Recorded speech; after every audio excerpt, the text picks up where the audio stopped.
Assalamualaikum warahmatullahi wabarakatuh. Pada kesempatan kali ini, kita akan belajar mata pelajaran sejarah Indonesia dengan materi yaitu penindasan Jepang dan respon bangsa Indonesia terhadap pendudukan Jepang. Baik, langsung saja kita mulai ke dalam pembahasannya. Pada video sebelumnya, kita telah membahas latar belakang kedatangan Jepang ke Indonesia. Semenjak kedatangan Jepang pada tahun 1942 ke Indonesia, sebetulnya Indonesia masih dijajah Belanda loh. Tetapi pada saat itu, Belanda memilih untuk membumi hanguskan objek-objek vital. Hal ini dimaksudkan agar Jepang kesulitan mengambil alih Indonesia. Jepang berhasil merebut Indonesia dari Belanda. Jepang terpaksa harus memperbaiki sarana-sarana yang rusak tadi. Sarana-sarana itu meliputi transportasi, telekomunikasi, dan bangunan-bangunan publik. Bukan hanya sekedar itu, Jepang pun merubah sistem pemerintahan Indonesia ke arah sistem pemerintahan militer. Selain itu, Jepang juga melakukan beberapa penindasan kepada rakyat Indonesia, yang tentu saja pada saat itu rakyat Indonesia begitu menderita. Lantas, apa saja ya bentuk penindasan yang dilakukan oleh Jepang? Mari kita bahas satu persatu. Penindasan pertama yang dilakukan oleh Jepang yaitu membuat ekonomi perang. Pada masa pendudukan Jepang di Indonesia, pemerintah Jepang menerapkan sistem ekonomi yang disebut dengan ekonomi perang. Ekonomi perang dapat diartikan bahwa segala kegiatan ekonomi dilakukan untuk kepentingan perang. Pelaksanaan sistem ekonomi perang ini dikeluarkan Undang-Undang Nomor 322 tahun 1942 yang menyatakan bahwa Gunseikan atau kepala militer langsung mengawasi perkebunan kopi, kina, karet, dan teh. Untuk meringankan tugas Gunseikan dalam mengawasi perkebunan, Jepang membentuk badan yang bernama Saibi Kigyokan Rikodan atau disingkat dengan singkatan SKKK. SKKK juga bertindak sebagai pelaksana pembelian dan penentuan harga jual hasil perkebunan. Dampak dari kebijakan tersebut adalah kemunduran pada sektor perkebunan. Hal ini berkaitan dengan kebijakan Jepang yang memutuskan hubungan kerjasama dengan negara-negara di Eropa. Oleh karena itu, tanaman perkebunan seperti kopi, tembakau, dan teh tidak lagi dikembangkan. Rakyat diminta untuk menghancurkan tanaman kopi dan teh. Para tawanan dipaksa untuk bekerja menanam padi. Hanya Jepang yang bisa mengatur produksi, pungutan, penyaluran, dan penetapan harga padi. Para petani harus menjual sesuai kuota dan harga yang ditentukan. Petani berhak mengambil 40% atas keseluruhan hasil padi, sementara 30% disetor ke pemerintahan melalui penggilingan yang telah ditunjuk Jepang. Sisa 30%-nya untuk persiapan bibit dan disetor ke lumbung desa. Rakyat pun menderita akibat peraturan ini. Akibat lainnya, hutan-hutan rusak akibat penebangan liar. Kerusakan lingkungan ini sampai menyebabkan erosi dan banjir. Penindasan yang kedua yang dilakukan oleh Jepang yaitu pengendalian di bidang pendidikan dan kebudayaan. Latihan militer yang dilaksanakan oleh pemuda Indonesia merupakan ciri khas pendidikan pada masa pendudukan Jepang. Latihan baris berbaris dilakukan setiap pagi hari menjelang aktivitas belajar. Pada masa pendudukan Jepang, pendidikan di Indonesia jauh lebih buruk. Jumlah sekolah pun terus berkurang dan banyaknya guru yang dipekerjakan di kantor pemerintahan. Akibatnya, jumlah murid merosot dan tingkat buta huruf bertambah. Kemudian penindasan yang terakhir yaitu Jepang mengerahkan tenaga kerja paksa atau yang disebut dengan Romusa. Pengerahan Romusa terjadi pada tahun 1942 hingga 1945.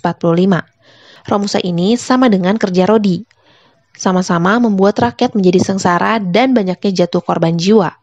Tenaga kerja Romusa diambil dari penduduk Indonesia dan disebar ke berbagai wilayah. Peraturan mengenai Romusa ini dikeluarkan oleh Naimubu atau Departemen Urusan Umum. Naimubu menetapkan Romusa harus berusia 16 sampai 45 tahun. Tenaga Romusa ini pada umumnya adalah para petani yang berasal dari desa. Dengan banyaknya petani yang menjadi tenaga Romusa, maka perekonomian di desa pun menjadi terganggu. Romusa diperlakukan sangat buruk oleh Jepang.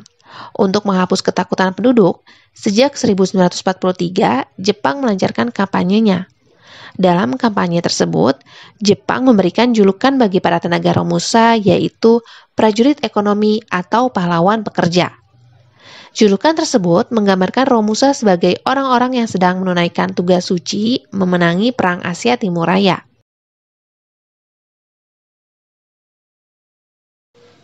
Nah, itu tadi merupakan 3 penindasan yang dilakukan oleh bangsa Jepang terhadap bangsa Indonesia. Lantas, apakah masyarakat Indonesia hanya berdiam diri saja dan pasrah dengan keadaan yang ada? Tentu saja tidak, anak-anak. Rakyat kemudian merespon tindakan Jepang dengan melakukan perlawanan. Perlawanan-perlawanan yang dilakukan oleh rakyat Indonesia pada saat itu terdiri dalam 3 kategori. Yang pertama yaitu perlawanan kooperatif. Beberapa tokoh nasional yang sebelumnya bersikap non-kooperatif memilih untuk mengubah strategi perlawanannya. Melihat pemerintahan militer Jepang yang sangat tegas dan kejam, para tokoh nasional ini kemudian membentuk beberapa organisasi. Perjuangan melalui organisasi ini merupakan jalan damai yang ditempuh untuk menghindari korban jiwa. Beberapa tokoh yang berjuang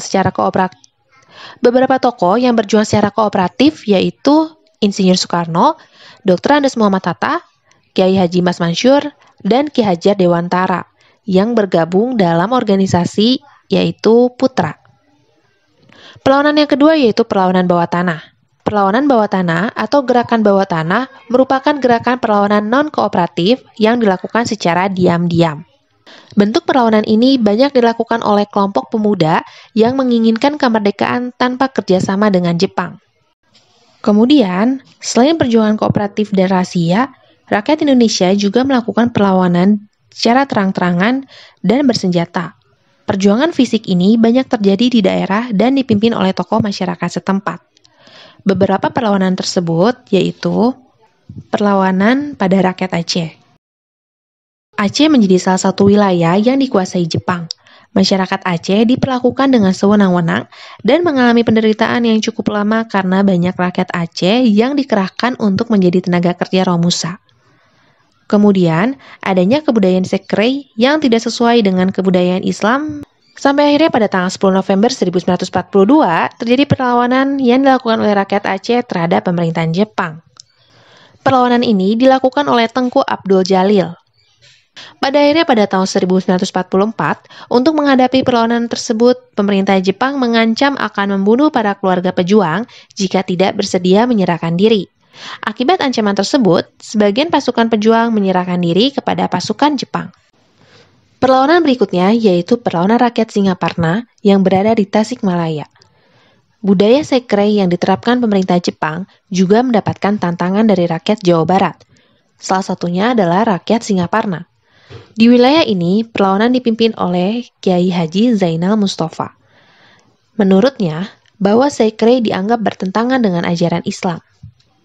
Dalam melawan rakyat Singaparna, Jepang menggunakan cara kekerasan, sehingga pada tanggal 25 Februari 1944 terjadi pertempuran sengit antara rakyat dan pasukan Jepang.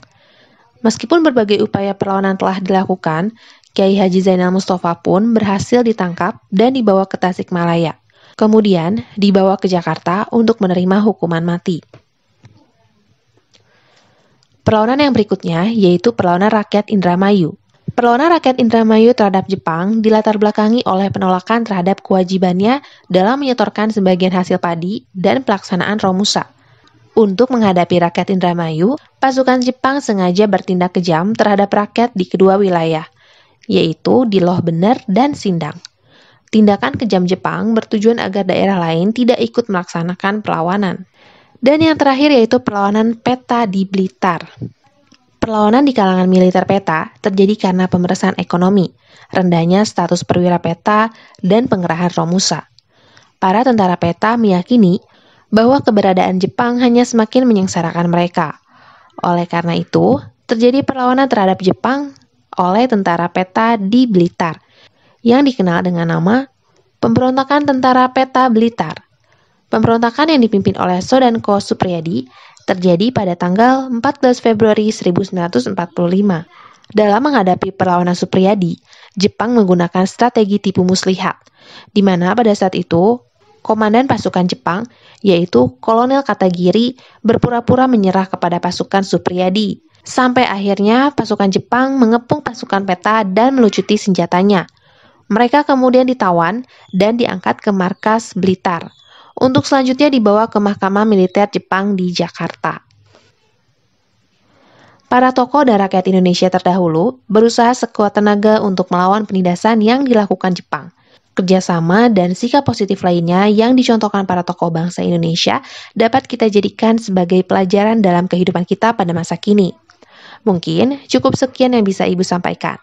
Semoga pembelajaran kali ini dapat dimengerti dan dapat menjadikan pengetahuan baru untuk kita semua. Terima kasih atas perhatian kalian. Sampai bertemu lagi pada video berikutnya. Wassalamualaikum warahmatullahi wabarakatuh.